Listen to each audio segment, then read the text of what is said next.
काय बाबूराव काय करताय? काय चाललंय गंगवाई? काही नाही अहो, आता ते शेतावर पाणी लावायचं होतं, पाणी लावलं ते तिकडे लय भांडणं चालू आहे कशाच तरी. म्हटलं चला इकडे जाऊन या, पुढे लोकांचे भांडणं ऐकत बसता. शांतच आहे ना, तोंडात हातात लई जोर जोरात बोलती. लय भांड कुठं काय मग ते तुम्हाला तिच्यासोबत लग्न करायचं होतं ना पहिले? काय मागून नाही म्हणून सांगितलं आपण. का बरं? तोंडाला लय हा ते पण काय दिसत्याला हातात धरा, पण तिला हातात एवढं डेंजर आहे का? अवघड खतरनाक काम आहे. जेवण वगैरे झालं का? हा जेवण केलं. लयच निवांत बसले. हा बसलं सावली लिहून, म्हटलं चला आता काय काम नव्हतं दुसरं. हे कांदा वरला कागद काढायचा होता. हा का? रात्री लय पाऊस झाला ना. हा ना, पावसाचं वातावरण लयच कुठून येतं बाबूराव. आता भर उन्हाळ्यात पाऊस पडू राहिला. हा मग निसर्गाचं काय केव्हा काय होतंय आता. खरंच आहे. अहो खालचीच पिढी जर चुकू राहिली तर वरला काय करेल? का ते आता ते कोणती राधी, तिचे पूर्ण दिवस कसं काय राहिले हो? तिची फिनाडी तसं जावं कसं काय राहिले म्हणजे काय राधीची आई राधी तिची पोर सारखेच आहे का? अहो मला तिचं ऐकायला आलं होतं, 3 दिवस राहिले. म्हटलं चला हे बाबूरावला बरोबर ठेपा असणार. चांगलं नाही का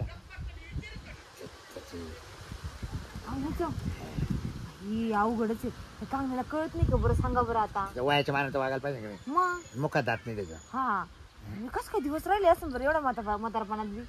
अहो मग ते फार मस्त जायपर्यंत जाते दिवस, त्याला काय होते? लयच अवघड आहे बाई. माणसाचं काय मन का कोणाच सांगत. देव बी ज्याला ट्रीटमेंट करू व्हायचं त्यांना होत नाही. मी असं कोणाला बी राहते देणे पुट्टीने बी लाज नाही का? आताच्या पुरीने बाबूराव बघतीच नाही वयस आहे. आणि आता ते ट्रेंडच चालू आहे हो. म्हाताऱ्या माणसावर नाहीतर नाही पुरी घेऊन फिरत आणि म्हाताऱ्या ते नाहीतर नाही पोरं अंटे बिंटे त्या घेऊन फिरत. आता तेच ट्रेंड वाढला जास्त. तुम्ही बघा पोरगी सोबत दिसतच नाही आता. लग्न झालं बायकच पाहते पोरात. हा काय आवडायला काही गोष्ट घडवायला कळतच नाही. असं कसं कलियुग झालं का इथं पर वयाचं भानच नाही राहिलं. नाही अजिबात नाही काही नाही. लयच अवघड. आपले दिवस चांगले होते बाबा. नाही आपले दिवस लय बरं. तुमचं कसं काय चाललं? मग माझं बरं चाललंय. 2 टाइम खायचं प्यायचं आराम करायचा. नवरा तिकडे काम करतो. झाले पोर सोर झाले काही? अहो नाही झालं बाबूराव. काय करता आता, देवाच्या दारामध्ये होईन तेव्हा होईन असं असतं. मी तेच सांगते ना, आम्ही दवाखाने करू जाम आहे. असं कुणाला कसं काय दिवस राहता म्हणून. हा ते बरोबर. असं चांगल्याला भेटत नाही ना असं पाय बरं. हा ना एवढं खरं वागत तरी. देव बी ना खऱ्याचा नाही हो. लय अवघड. मग तुमचं नावर काय काम धंदा करतो काय? हा कंपनीत आहे ना. हा ते बी म्हणतात बघा आपण होईल त्या होईल बघू, एखादं दत्तक भेटलं तर घेऊन टाका. काल जात एखादी बाईक करून जाऊ मग काय. म्हणजे तुमचं काय म्हणणं आहे? द्यायची त्या पाहुण्याला बाईक करून. त्यांना बायको करून द्यायची, मी काय करायचं? मग तुला होत नसलं म्हणजे तो कर तो पाया पडत बसल. तुमचं काय म्हणणं आहे? आता मी बायको करत बसायचं, नवऱ्याला बायको करून द्यायची का? त्याला काय पोरासाठी करावं लागत. नाही असं चालणार नाही. इष्टेक राहते, इष्टेक कोणाला द्यायची? मला सांगा त्या इस्टेटीसाठी जर माझ्या नवऱ्यातच काही कमी असेल आणि मग काय करत तिला काही झालं नाही मग आता तुम्हालाच माहिती ना कमी आहे का जास्त आहे सांगितलं नाही ना. मग तुम्ही ट्रीटमेंट घ्या चांगली. अहो तुमच्या लग्नात किती वर्ष झाली विचार करा ना. जीव जर होता माणसाचा. लेकरं बघितले का लय कसं होतं. कुत्रा मांजर काही हो आपल्याला ते तर आहे. हे आपलं स्वतःचं 100 का असं ना. ते तर आहे. लोकांचे किती इंडले ते काय भाऊ म्हणलं दादा म्हणलं ते का आपल्याला होते का? नाही होत. जे स्वतःच आपण आई जन्म देते ते आपलं म्हणायचं. खरंच. मग त्याला भाऊ दादा म्हणलं तर तेच जवळ येईल. तोच बरं तांबे बरं उचलून दिला आपल्याला.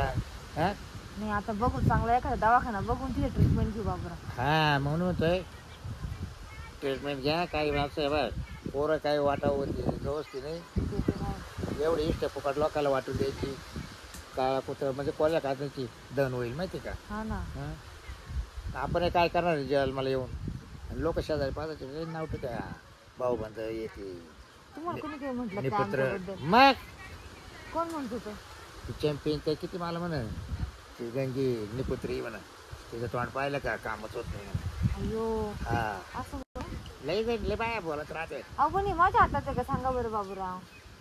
नशिबाचं आहे शेवट होईन त्या होईन.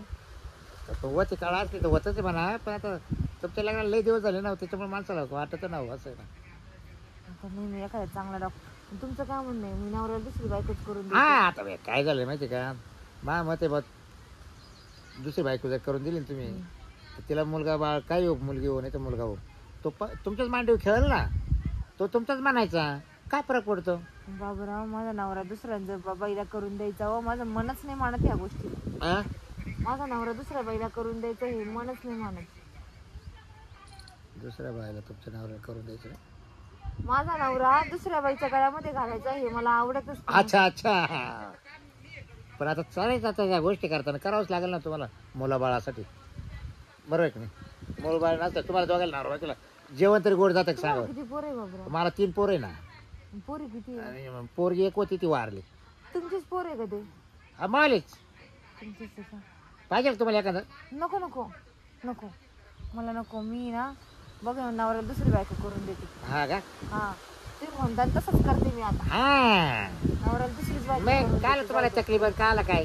उलट बसू खायचं पोराला ना तुझा एखादं झालं पण तुमच्या मांडवी बाबराव, हा जर समजा मी दुसरी बायको करून दिली हा. तर माझा नवरा मला बायको म्हणून घरात ठेवीन का? 100% तुम्ही पहिलं राहणार आहे ना, मोठे राहणार आहे घरात. तुमच्याशी लग्न करेल का ना? असं काय करतात? मला लय भीती वाटते हो. पण काय करायचं, प्रेमात घ्यायचं नवऱ्याला. खाऊ म्हणा, आपल्याला तर काही पोरसार होत नाही. 10 वर्ष झाली लग्नाला.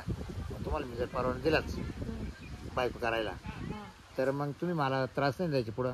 तिला जर मूल बाळ झालं तर मग ऐका ना बाबूराव, हा तुम्हीच या माझ्या नवऱ्याला समजून सांगायला. असं करू का? हा आणि तुम्हीच एखादी पोरगी बघून आणा. बरं येतो मग आज संध्याकाळच्या लई बी सुंदर नका आणू, लय माझा नवरा त्याच्या मागं मागं नाही पळायला पाहिजे. नाही आता कसं आहे, पोरासारासाठी कसं आहे, दुसाठी जे असलं तरी पाहतो. हा हा थोडी खंगरी भांडी चालन चालन, पोरसर झालं पाहिजे फक्त. तिला काय त्याला बुके घ्यायची रोज. हा हा? बस झालं तेवढं. हा. लई सुंदर जर आणली ना मग माझं महत्व कमी होऊन जाईल.